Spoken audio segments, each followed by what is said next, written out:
pour cette première séquence, du coup, autour du thème franchir l'obstacle.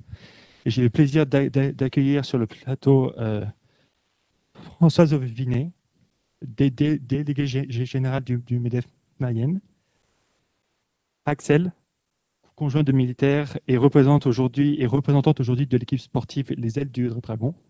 Et enfin, Isabelle, conjointe de militaire également et fondatrice de l'association militaire Les Aiguilles de Mossoul. Je vais vous donner la parole, Madame Vinet.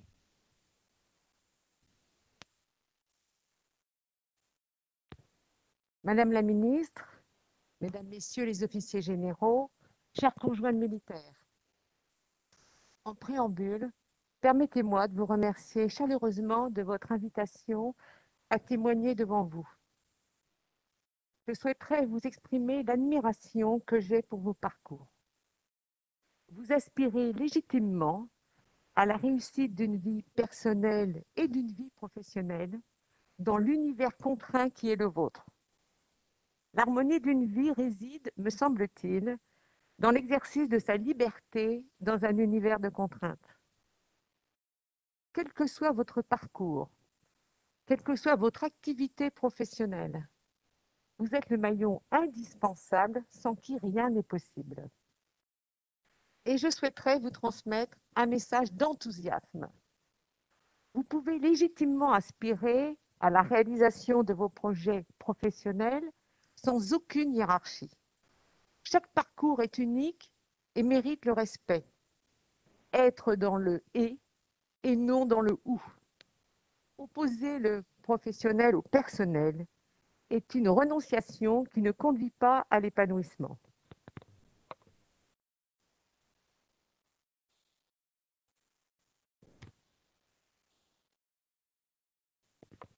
Certes, au cours d'une vie, à certaines périodes, l'un ou l'autre sont plus présents, chacun de nous est un tout. J'adresse en particulier un message aux femmes, car je crois qu'une femme heureuse est une femme accomplie personnellement et professionnellement. L'évolution actuelle des modes de travail, tel le télétravail, l'évolution également des passerelles d'activité grâce à la formation continue permettant le passage d'un métier à un autre, la revalorisation des métiers manuels vous donne, je crois, la possibilité de travailler et oser entreprendre. Bien évidemment, dans votre parcours, il ne faut pas oublier le facteur chance, il est réel. À certains moments de la vie, il y a ce que l'on peut appeler un alignement des planètes.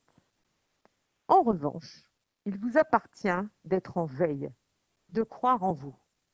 La confiance est la clé de l'accomplissement de chacun. Cette confiance, elle s'inscrit dans le regard de l'autre, dans les rencontres. Il est des rencontres qui marquent nos vies.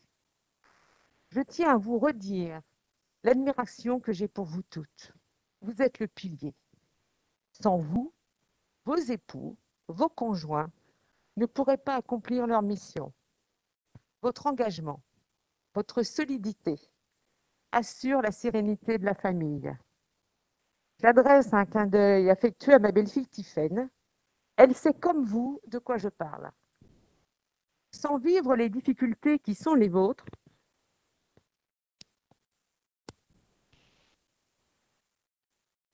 je vais vous faire part de mon parcours et vous montrer qu'on peut changer de cap et rebondir.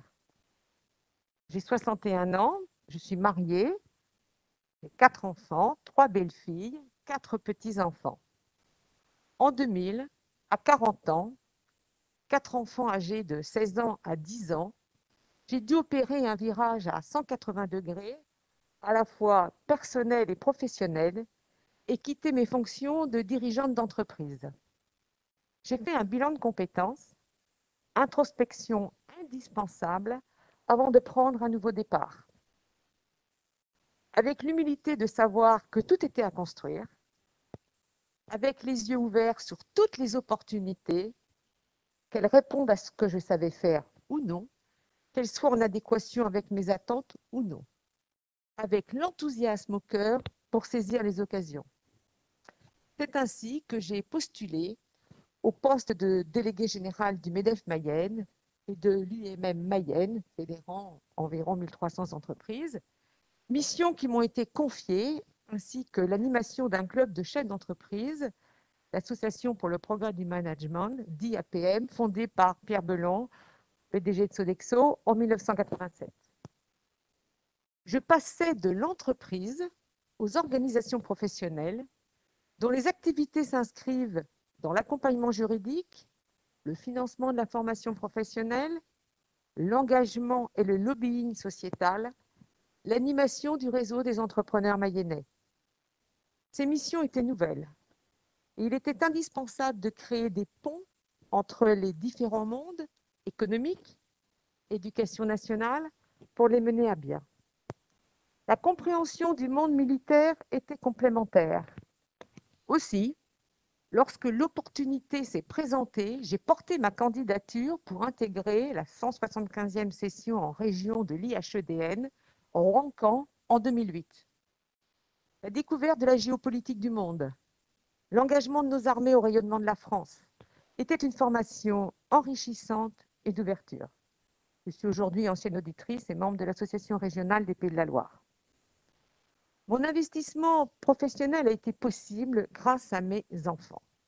Je leur adresse un particulier clin d'œil. Jeunes adolescents, ils ont fait preuve de maturité, d'attention à mon égard, de compréhension. Je dois vous dire, et vous le comprendrez, que mon cœur de maman était souvent mis à mal lorsque les réunions professionnelles s'éternisaient le soir. 3 problématiques viennent à l'esprit auxquelles j'ai dû faire face.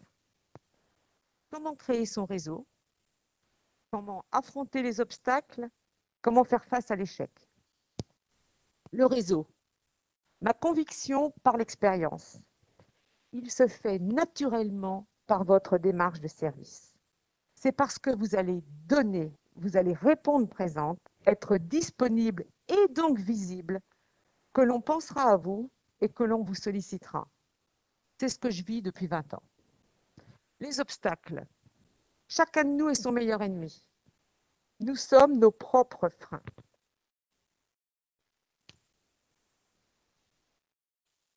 Sortir de sa zone de confort n'est pas simple. Entrer dans la zone d'inconfort permet la progression. Il appartient à chacun de nous, individuellement, d'avoir envie de franchir l'obstacle, mais c'est collectivement qu'on franchira et qu'on trouvera les solutions. Seul, on va plus vite, à plusieurs, on va plus loin. Partagez les difficultés, vous aurez déjà une bonne partie des solutions, c'est l'intelligence collective. Quant à l'échec, il n'y a pas de vie sans échec. L'échec, c'est le brouillon de la réussite. Par l'analyse, par l'introspection, on tire les enseignements qui seront les clés de la réussite à venir. À 40 ans, alors que se tournait une page de mon histoire, personnelle et professionnelle, je suis repartie avec une énergie décuplée dans un nouveau projet.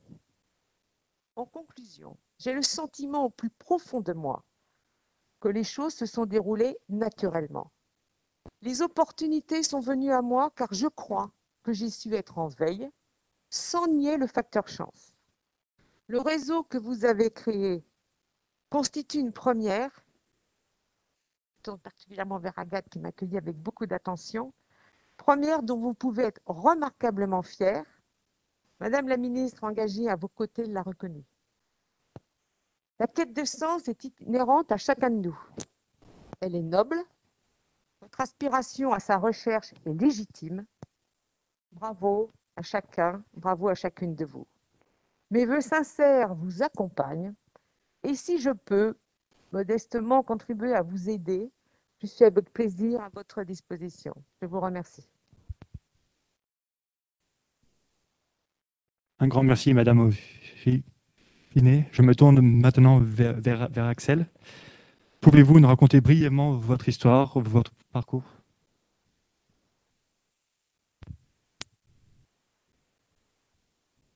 Je suis Axel. Bonjour, je suis Axel, artiste et femme de militaire. Je représente ici l'équipe des Ailes du Dragon que nous formons avec Cyrielle, chargée de communication, et Dorothée, infirmière, également épouse de militaire. Il y a 3 ans, Cyrielle perd son mari Stéphane Grenier, adjudant-chef au 13e régiment de dragons parachutistes. Il meurt pour la France en zone irako-syrienne, la laissant seule à 33 ans avec leur petite fille. Sa vie bascule, de nombreuses personnes la soutiennent et elle fait preuve d'une véritable force de vie. Très vite, c'est dans le sport qu'elle trouve un moyen d'évacuer sa colère et de faire face au chagrin. En janvier 2019, elle me propose de l'accompagner dans un projet sportif et solidaire qui l'aidera dans sa reconstruction. Participer au Raid Amazon. Le Raid Amazon, c'est un raid multisport, nature 100% féminin qui a lieu chaque année à l'étranger. En équipe de 2 ou 3, près de 300 femmes enchaînent durant 6 jours des épreuves de trail, VTT, canoë, tir à l'arc, run and bike, course d'orientation. Le plus de ce raid, c'est que chaque équipe a la possibilité de soutenir l'association de son choix. Avec Cyrielle et Dorothée, nous avons choisi de soutenir l'association Entraide Parachutiste, qui vient en aide aux militaires blessés, aux veuves et orphelins de guerre. Durant 9 mois, nous avons chamboulé nos emplois du temps d'épouses, de mamans, de femmes actives pour monter ce projet, le défendre, nous entraîner, communiquer et pour récolter des fonds, jusqu'à participer en octobre, il y a 1 an, à cette 20e édition du raid au Vietnam. Et finalement, quelle a été la nature des obstacles que vous avez eu à franchir? Alors je dirais qu'il y en a eu beaucoup et de tout type, parfois d'ordre personnel, parfois d'ordre collectif. Bien sûr, il y a eu les obstacles physiques. Chaque épreuve du raid était un défi et il a fallu en plus les enchaîner avec seulement quelques heures de sommeil et dans des conditions climatiques pas évidentes. Au début du projet, l'aspect financier a aussi été un obstacle important.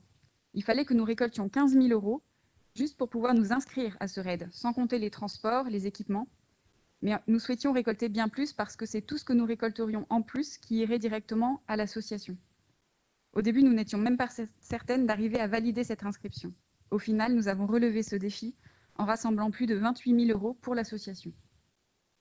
Enfin, au-delà des obstacles physiques et de l'aspect financier, c'est toute notre vie de femme qui a été bousculée. Il a fallu concilier vie professionnelle ou associative, vie familiale, avec des entraînements 3 à 4 fois par semaine, en équipe, en solo, gérer tout l'administratif du projet, gérer notre communication, nous familiariser avec les épreuves du raid en participant à des compétitions sportives le week-end. Et tout cela malgré des emplois du temps déjà bien chargés, la fatigue et l'abattement pour Cyrielle parfois. Et finalement, que faire quand l'obstacle est trop grand? Cette expérience nous a appris qu'il était important de prendre une phase de réflexion individuelle. Quelles sont les qualités que je possède qui vont m'aider ou aider les autres à franchir cet obstacle? Quelles sont mes limites et les points faibles que je vais devoir travailler et pour lesquels l'aide des autres me sera indispensable? Il n'est pas toujours évident de prendre conscience de tout cela. Parfois, on a tendance à se dévaloriser ou au contraire, à vouloir se débrouiller seul et du coup à se mettre en difficulté. C'est pour cela qu'un avis extérieur peut être utile. Devant un obstacle qui nous paraît insurmontable, il faut aussi prendre du recul, regarder le travail accompli, le chemin parcouru. Non seulement cela donne confiance en soi, mais on gagne aussi du temps parce qu'on peut appliquer certaines techniques qui ont fonctionné. Par exemple, Dorothée avait déjà eu l'expérience de reprendre des études en étant épouse de militaire avec 2 enfants. Et elle savait que pour s'en sortir, elle devrait avoir une organisation et une planification très rigoureuses.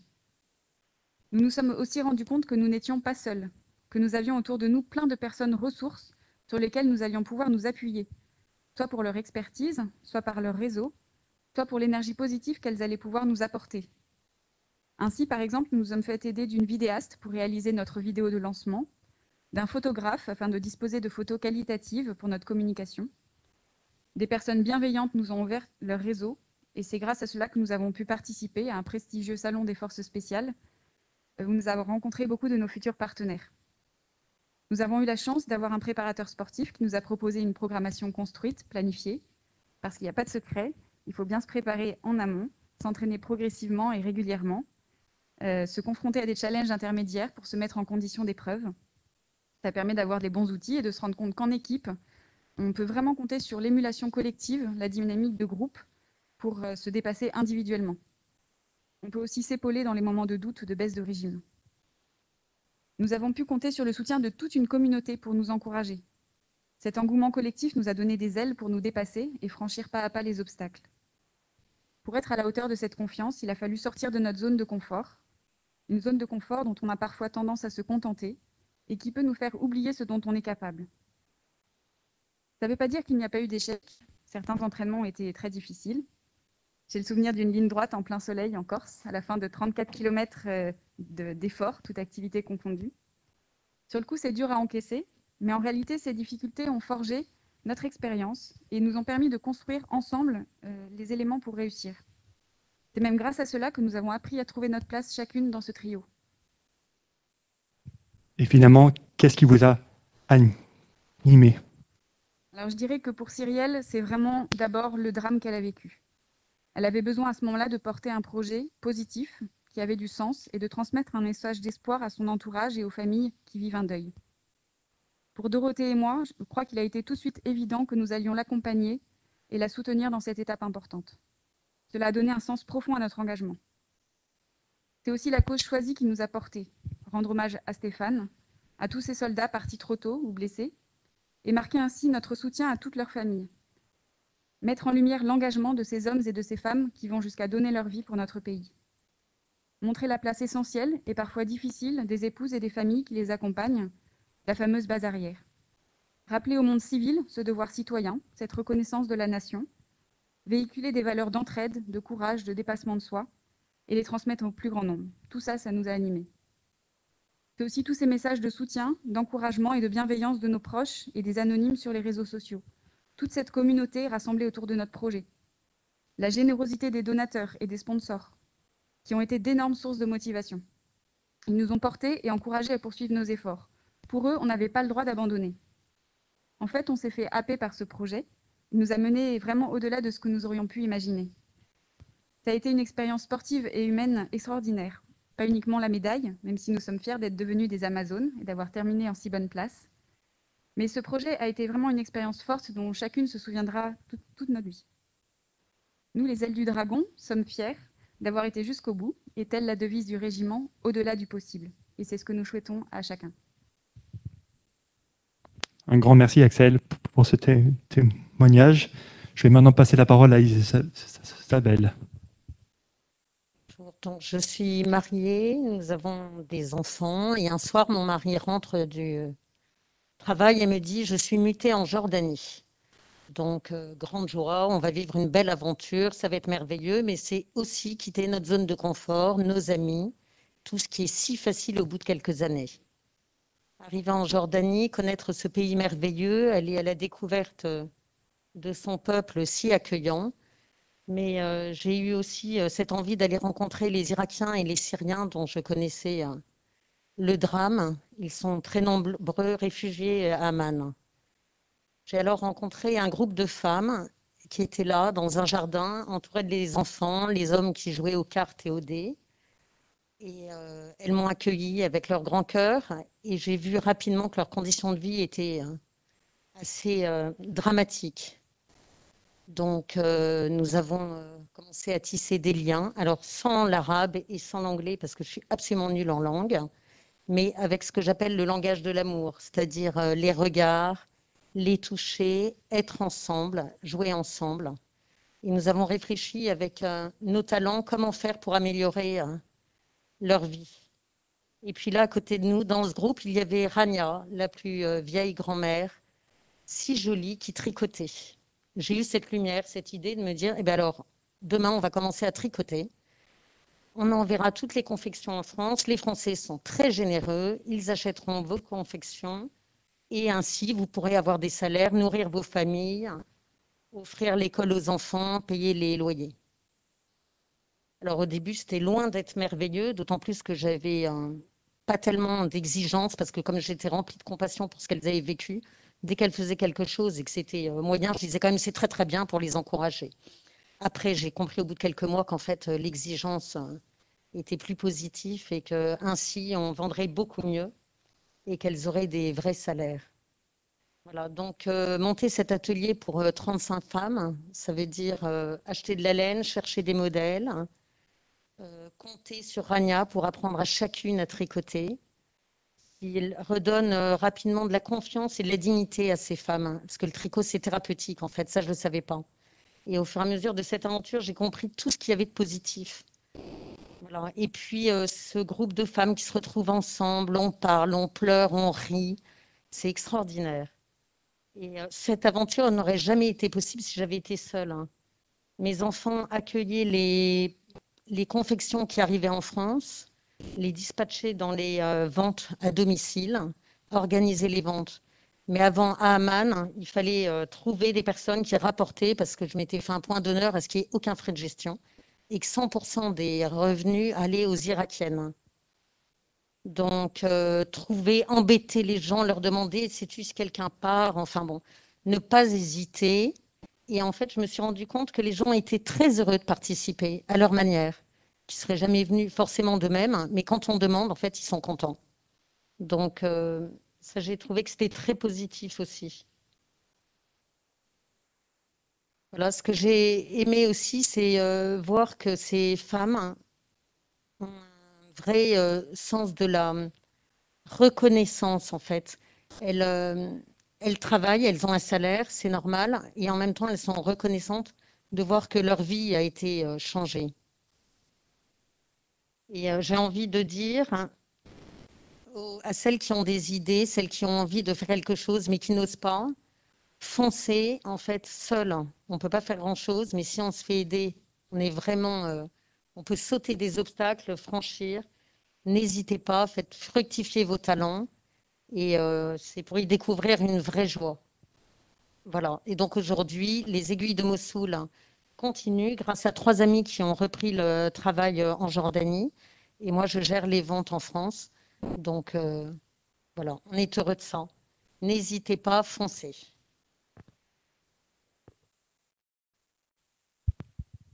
Un grand merci Isabelle. Nous allons maintenant avoir 2 autres témoignages qui sont des vidéos, notamment le premier témoignage d'Astrid, conjointe de militaire et chef d'entreprise.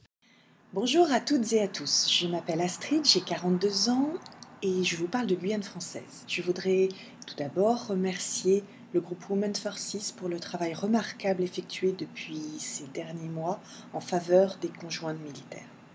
Je suis conjointe militaire et chef d'entreprise. Je manage depuis 10 ans une équipe de 3 personnes à 8000 km et 4 heures de décalage horaire. Guyacado, mon entreprise, émet des chèques cadeaux multi-enseignes en Guyane, 200 000, et nous travaillons avec un partenaire à La Réunion. Nos clients sont les comités d'entreprise qui offrent ces chèques cadeaux à leurs salariés au moment des fêtes. Alors, comment suis-je arrivée là ? Tout a commencé après notre mariage, lors de la première mutation à Kourou en Guyane française. J'avais un diplôme d'ingénieur et étais bien déterminée à continuer à travailler. Avec 2 enfants en bas âge et pas de famille pour aider, j'ai tout de même pris le pari de l'entrepreneuriat car je n'avais rien à perdre. Cela fonctionnait. J'ai embauché 2 personnes, l'entreprise était rentable et en pleine croissance. C'est alors présenté la prochaine mutation et j'ai dû affronter un nouvel obstacle, celui du management à distance de l'équipe. J'ai commencé à travailler de chez moi depuis mon domicile. Cela n'a pas toujours été facile. De gérer le manque de contact humain, de trouver une pièce dédiée au sein du foyer ou de gérer l'absence de mon conjoint. J'y ai remédié en prenant des emplois à mi-temps pour rencontrer des personnes, en fréquentant des espaces de coworking et des réseaux de chefs d'entreprise. Au bout de 10 ans, de 5 déménagements, je suis toujours animée par la même foi inébranlable en mon projet. Je voudrais également dire que c'est une formidable aventure humaine et que les obstacles entrepreneuriaux ont été franchis collectivement avec une équipe de personnes talentueuses qui se sont succédées. À un niveau personnel, face aux difficultés, je me suis beaucoup formée en comptabilité, en graphisme, en technique commerciale. Avec du recul, 3 qualités mentales m'ont été utiles. La première, c'est l'audace d'affronter l'obstacle. Quand j'ai commencé l'entreprise, le marché était dominé par le numéro 1 mondial du secteur. C'était un peu David contre Goliath. Mais j'étais convaincue qu'une boucle locale de production permettrait à terme d'offrir un meilleur service client et une meilleure réactivité. Résultat, nous avons conquis une à une toutes les parts de marché. La seconde qualité est la créativité. La créativité d'inventer de nouvelles solutions pour franchir l'obstacle. Il y a 13 ans, j'ai vite compris qu'il fallait miser sur l'informatique. Je me suis donc équipée de logiciels métiers sur mesure et pour manager à distance de logiciels sur le cloud. Enfin, la troisième qualité est la constance dans l'effort. Le fait d'essayer sans répit jusqu'au succès. J'ai par exemple mis 8 ans pour convaincre une enseigne importante de rejoindre le réseau. Chaque année, nous avons essayé. Aujourd'hui, je voudrais dire à tous les conjoints de militaires que de créer son entreprise, de s'y épanouir professionnellement, d'en vivre est possible.